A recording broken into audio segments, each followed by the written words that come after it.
जालन्यातल्या Jain English school परीक्षा केंद्रावर विद्यार्थिनीचा बुरखा काढल्या प्रकरणी शहरातील शिष्टमंडळांचे शिक्षणाधिकाऱ्यांना निवेदन। जैन इंग्लिश स्कूलची प्राचार्य सीमा कुलकर्णी यांनी शिक्षण मंत्री दादा भुसे यांच्या आदेशाला दाखवली केराची टोपली।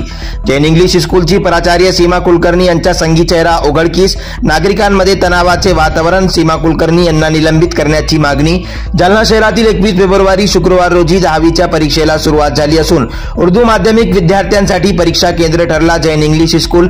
तर जैन इंग्लिश स्कूल परीक्षा केंद्रावर बुरखा घालून परीक्षा देणारे विद्यार्थिनीला जैन स्कूलची प्राचार्य सीमा कुलकर्णी यांनी बुरखा काढण्यास भाग पाडून राज्य शिक्षण विभागाचे आदेशाचा उल्लंघन केलंय। दरम्यान गेल्या काही दिवसांपूर्वी राज्याचे शिक्षण मंत्री दादा भुसे यांनी विद्यार्थिनीला बुरखा घालून परीक्षा देण्यास मुभा दिली होती आणि तसे आदेशही काढले होते।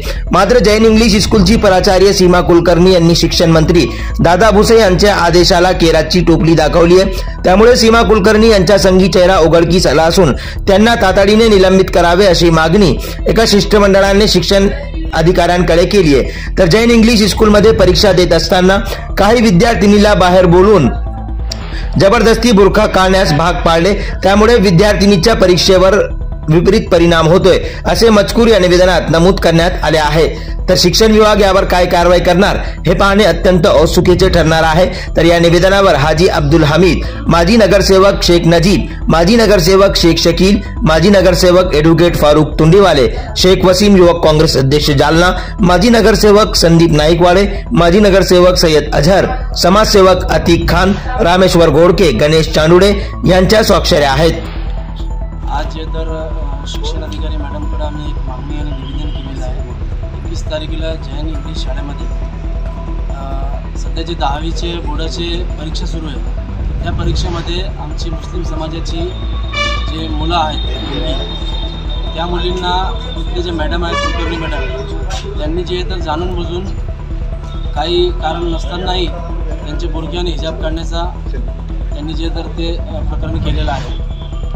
जे की माननीय शिक्षण मंत्री यांच्याकडून जे तर ग्रीन सिग्नल भेटलेलं आहे आणि जे तर प्रशासनानं असं कोणताही निर्णय किंवा GR नाही आहे ज्यामध्ये आपण जे तर अशी काही घटना केली पाहिजे होती आणि त्यामुळे मुस्लिम समाजाच्या भावना दुखावलेल्या आहे आणि बाकी इतर समाजामध्ये खूप रोष आहे।